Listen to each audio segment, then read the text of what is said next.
बकिया video देखने से पहले वीडियो को लाइक करें, राहम टीवी चैनल को सब्सक्राइब करें और बेल आइकन पर क्लिक करें। शुक्रिया। इसलिए कुरान करीम में पहली जो सूरत अल्लाह तबारक व तआला ने नाजिल फरमाई, उस सूरत का एक नाम सूरत दुआ। तो गोया कि दुआ ही से शुरू किया, दुआ और दुआ ही पर कुरान को ख़त्म कर रहे हैं, क्योंकि कुल औज़ु बिरब्बिन नास इसके अंदर भी दुआ है। गोया कि अल्लाह तबारक व तआला की पनाह में बंदा आ रहा है। तो गोया कि दुआ से कलाम इलाही को शुरू कर रहे हैं, और ये कलाम इलाही तमाम आसमानी कलामों का निचोड़ और मजमुआ है। फ़ीहा कुतुबुन क़य्यिमा, सारी आसमानी जितनी किताबें हैं सब की सब आसमानी किताबें इसके अंदर बंद हैं, सब का निचोड़ और खुलासा इसके अंदर बंद है। तो कुरान करीम को दुआ से शुरू किया। पहली सूरत का नाम ही सूरत दुआ है, और उसमें अल्लाह तबारक व तआला बंदे को मांगने का सलीका बतला रहे हैं, दुआ करने का ढंग बता रहे हैं कि तुम्हें अल्लाह से मांगना कैसे है, अल्लाह से तुम्हें दुआ करनी कैसे है। और वहाँ फरमाया इय्याका नअबुदु व इय्याका नस्तईन। तो इय्याका नअबुदु में इबादत का जिक्र कर रहे हैं। गोया कि बंदा ये कहता है कि हम तेरी ही इबादत करते हैं। अब इबादत करने के बाद कहा वह इय्याका नस्तईन, और तुझ ही से मदद मांगते हैं। तो गोया कि पहले अपनी तरफ से इबादत का नजराना पेश किया, उसके बाद अल्लाह से कुछ मांग लिया। बस यही अल्लाह तबारक व तआला बतलाना चाहते हैं, जितनी भी इबादतें तुम करते हो उन इबादतों का आखिर नतीजा और समरा यह है कि अल्लाह से आपने कुछ मांगना है। और वो इबादत जब अल्लाह तबारक व तआला के सामने की, अब अल्लाह तबारक व तआला की रहमत कामिला जोश में आती है, और अल्लाह तबारक व तआला आपकी ये मांगी मुराद अता कर देते हैं। तो इय्याका नअबुदु, हम तेरी ही इबादत करते हैं, यानी तेरी भी इबादत नहीं, तेरी ही। गोया कि खालिस तौहीद के मुकाम पर फायज हो जाता बंदा, तो मकाम तौहीद पर फायज होकर कहते हैं तेरी ही इबादत करते हैं, तेरे सिवा गोया कि किसी और की इबादत का तसव्वुर भी नहीं है, शिर्क का शय बनी। व इय्याका नस्तईन, और तुझी ही से मांगते हैं, तुझी से मदद मांगते हैं। तो गोया कि मांगने का जो सवाल है, सवाली बन के अगर झोली फैलाते हैं तो वो भी तेरे ही सामने फैलाते हैं, किसी दूसरे के सामने नहीं। लेकिन असबाब के दर्जे में दूसरे के सामने भी इंसान मांगता नज़र आता है, दूसरे मदद लेता नज़र आता है, लेकिन उसके दिमाग में ये होता है कि सारे फैसले आसमानों से होने हैं। तभी तो हदीस में आता है कि तुम्हें अगर एक नमक की डली की ज़रूरत पेश आ जाए या एक जूते के तस्मे की ज़रूरत पेश आ जाए, वो भी अपने अल्लाह से मांगो। अब नमक की डली अल्लाह से कैसे मांगे, तस्मा जूते का तस्मा कैसे मांगे?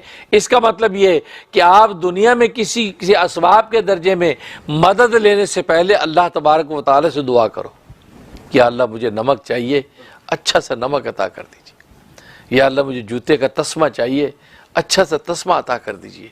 दुआ की, उसके बाद असबाब के दर्जे में आप बाज़ार में निकल गए, जाकर नमक ख़रीद लिया, या पड़ोसी से नमक मांग लिया, या किसी दूसरे से मदद मांग ली।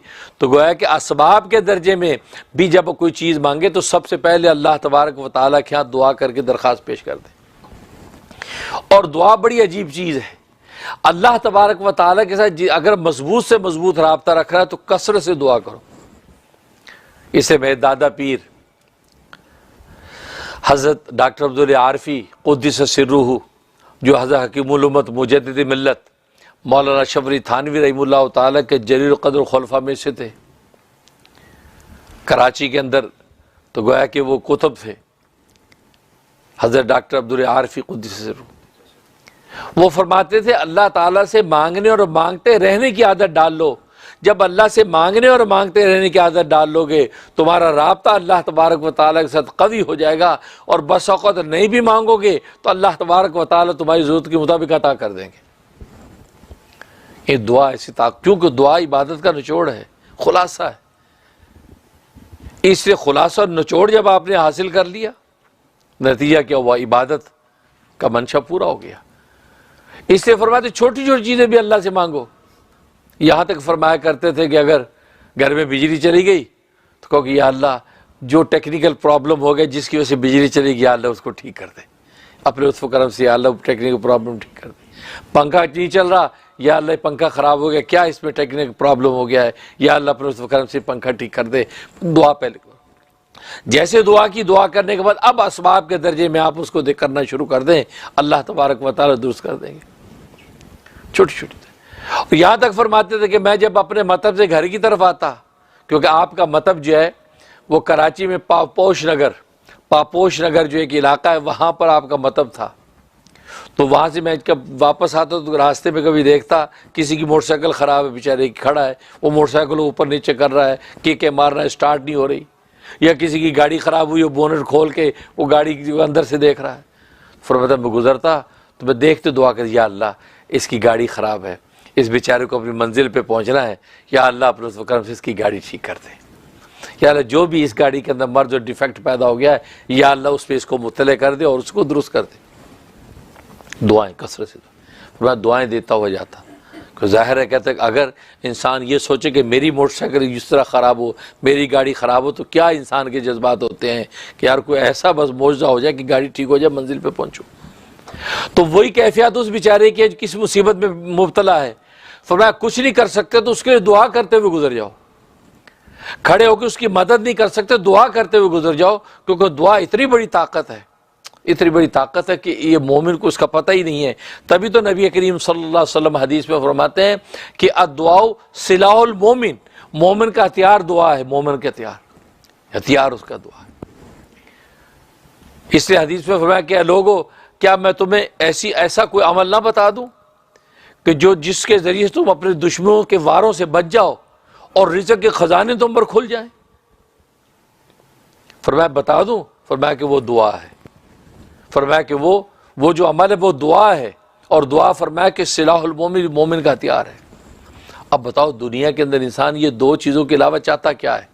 ये चाहता है कि दुश्मनों के वारों से बचें, दुश्मनों की दुश्मनी और अदावत से बच जाएं और रिज़्क़ के ख़जाने खुल जाएं। इसके अलावा आदमी क्या क्या चाहिए आदमी को? इंसान अगर गौर करे, इंसान की सारी ज़िंदगी का मतमा नज़र यही है, रिज़्क़ के दस्तरखान वसी हो, और रिज़्क़ से रोटी का नाम नहीं है, रोटी भी रिज़्क़ है, लेकिन सारे इंसान की ज़रूरियात ज़िंदगी रिज़्क़ का हिस्सा है।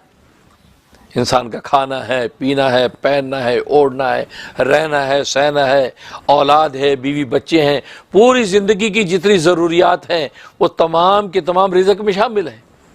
इवन इंसान की कामयाबी की जो मनाजिर है वो सब रिज़्क़ का हिस्सा है। तो वसी माने में हर चीज़ रिज़्क़ के अंदर शामिल है। और आदमी दुनिया के अंदर चाहता क्या है? ये तो चाहता है। तो फरमाया कि रिज़्क़ के ख़जाने खुल जाएंगे और दुश्मनों से बच जाएंगे, क्योंकि ज़ाहिर है कि दुनिया के अंदर रिज़्क़ के उन ख़जानों का हुसूल, उसके अंदर कोई रुकावट आती है तो दुश्मनों की वजह से आती है, कोई हसद की वजह से, कोई जलन की वजह से, कोई कीना बुग़्ज़ की वजह से उसके अंदर रुकावट ममाने पैदा करते हैं, अवारिस पैदा करते हैं। तो नतीजा ये है कि वो दुश्मन से बचाओ, ये दुआ है। फरमाया कसरत से दुआ करो। और एक हदीस फरमाया कि अद्दुआउल इबादा, दुआ ही तो इबादत है, कि दुआ की हकीकत क्या? अद्दुआउल इबादत, दुआ ही इबादत है। गोया कि पूरी की पूरी जो इबादत हम कर रहे हैं, नमाज पढ़ ली हमने पूरी, उस पूरी की पूरी नमाज का असल जो मगज़ है वो दुआ ही है। इसलिए एक हदीस में फरमाया अद्दुआ मुखुल इबादा, कि दुआ इबादत का मगज़ है, निचोड़ है।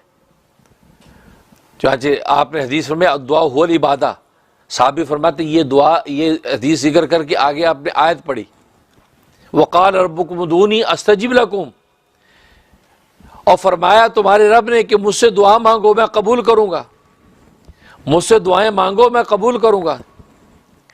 और फरमाया कि इन्नल्लज़ीना यस्तकबिरूना अन इबादती सयदखुलूना जहन्नम दाखिरीन, फरमाया कि जो मुझसे दुआ मांगने में तकब्बुर करते हैं वो औंधे मुँह कल को जहन्नम में डाले जाएंगे। इन्नल्लज़ीना यस्तकबिरूना अन इबादती, और इबादती से मुराद दुआ मुराद है, जो मेरी दुआ से, क्यों कि अद्दुआउल इबादा नबी ने फरमाया, तो गोया कि दुआ को खुद इबादत ही फरमा दिया। तो गोया कि यहाँ इबादत से मुराद कुरान में क्या है? दुआ। तो फरमाया कि जो मुझसे दुआ करने से तकब्बुर करते हैं, मुंह मोड़ते हैं, मुझसे मांगते नहीं हैं, तो फरमाया कि कल रोज़े क़यामत में औंधे मुँह ज़लील और ख़ार करके जहन्नम में डाले जाएंगे। अब अंदाज़ा करें अल्लाह तबारक व तआला को से दुआ ना मांगना अल्लाह को कितना बुरा लगता है। इसे तिरमिज़ी की हदीस है कि जो शख्स अल्लाह तबारक व तआला से दुआ नहीं करता, मांगता नहीं, वमन यसअलिल्लाह, तो जो अल्लाह तबारक व तआला से मांगता नहीं, सवाल नहीं करता, तो मैं यग़ज़ब अलैहि, अल्लाह उस पर गज़बनाक हो जाते, गुस्से हो जाते। और दुनिया में जिस सखी जो बंदे से मांगने वाले से इंसान जो है चिढ़ जाता है, यार ये मांगते ही रहता। और अल्लाह मियाँ मांगने वाले से खुश होते हैं। जितना ज़्यादा मांगेगा उतना कुर्ब बढ़ता जाएगा, उधर ताल्लुक़ क़ल्ब भी बढ़ता चला जाएगा। और जब अल्लाह तबारक व तआला का कुर्ब ख़ास और ताल्लुक़ कवी होता चला जाएगा, तो यही तो ज़िंदगी का राज है। जो ज़िंदगी का राज इंसान को नसीब हो जाएगा कि अल्लाह से एक ताल्लुक़ कवी हो गया। इसलिए फरमाया कि जो अल्लाह से मांगता नहीं, अल्लाह को उस पर बड़ा गुस्सा आता है। दुनिया के अंदर सखियों से मांगे, एक दफ़ा मांगा, 2 दफ़ा मांगा, आखिर एक वक्त में वो तंग ही आ जाता है कि भाई यार तेरा काम मांगने ही रह गया। जो वेको हाथ का हाथ चक्के होता तू, तेरे टेढ़ नहीं भरे, बस कर यार। बड़े से बड़ा सखी कभी ना कभी कह देता है, लेकिन वो करीम वो है, वो सखी दाता है, उससे जितना मांगो उतना खुश होता है। बल्कि ना मांगने वाले पर नाराज हो रहा है कि तुम मांगते क्यों नहीं मुझसे। इसका मतलब वो जब बंदा मांगता है तो अल्लाह तबारक व तआला की करीमी ज़ाहिर होती है, और अल्लाह को ये अच्छा लगता है कि बंदा को ऐसा अमल करे कि मेरी एक शान और वसफ़ ज़ाहिर हो, अल्लाह की करीमी ज़ाहिर होती है। तभी तो एक हदीस में फरमाया कि अल्लाह तबारक व तआला बड़े करीम और हया वाले हैं, बड़े करीम और हया वाले हैं। जब बंदा अल्लाह के सामने हाथ फैलाता है तो अल्लाह तबारक व तआला को इस बात से हया आ जाती है कि मैं इसके हाथों को खाली लौटाऊं, अल्लाह उसके मुराद को पूरी कर देते। खाली हाथ उसके लौटने नहीं देते, अल्लाह उसकी मुराद पूरी कर देते। तो गोया कि दुआ एक ऐसा राज है।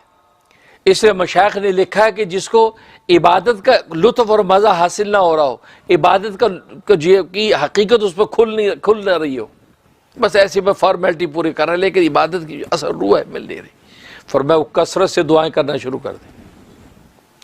जब बैठा खुदा से मांगना शुरू कर दे, भले दुनिया की चीज़ें मांगे कि या अल्लाह अच्छी सी गाड़ी दे दे, या अल्लाह अच्छे से कपड़े दे दे, या अल्लाह अच्छा सा मकान दे दे। दुनिया की चीज़ अपनी ज़हनी सतह के मतलब वही मांगता रहे, क्योंकि बंदा तो कमज़ोर है, बंदा तो इन्हीं चीज़ों का मोहताज है।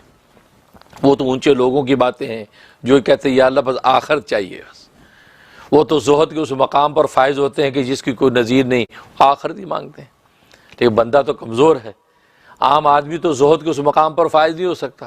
वो अपने दुनिया के अंदर खाने पीने के वसी दस्तरखान भी मांगता है, वो बेचारा जो अपनी छत और मकान भी मांगता है, कपड़े लत्ते भी मांगता है, कोई बात नहीं, वही मांगो।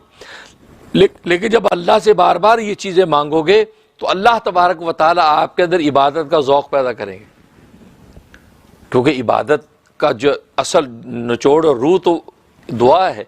और दुआ आपने करना शुरू कर दी, दुआ मांगना शुरू कर दी। तभी एक हदीस में आता है कि जिस पर अल्लाह तबारक व तआला दुआ का दरवाज़ा खोल दें, दुआ का दरवाज़ा खोल दे तो बड़ा खुश नसीब है उस पर दुआ का दरवाज़ा खुल जाए। और जब उस पर दुआ का दरवाज़ा खुल जाए तो अल्लाह तबारक व तआला की रहमतें उसकी तरफ नछावर हो जाती हैं, और वो अल्लाह से जो चीज़ मांग रहा है तो अल्लाह तबारक व तआला को अपनी दुआ और मांगने में सबसे ज़्यादा महबूब अगर कोई चीज़ है, फरमाया कि वो बंदे की आफियत है। बंदा अपनी आफियत मांगे, फरमाया कि जिस पर दुआ का ये दरवाज़ा खुल जाए तो फरमाया कि वो अल्लाह से क्या मांगे, आफियत मांगे। अल्लाहुम्मा आफिना वाफ़ु अन्ना, या अल्लाह हमें भी आफियत अता फरमा और हमें माफ़ फरमा, आफियत मांगे।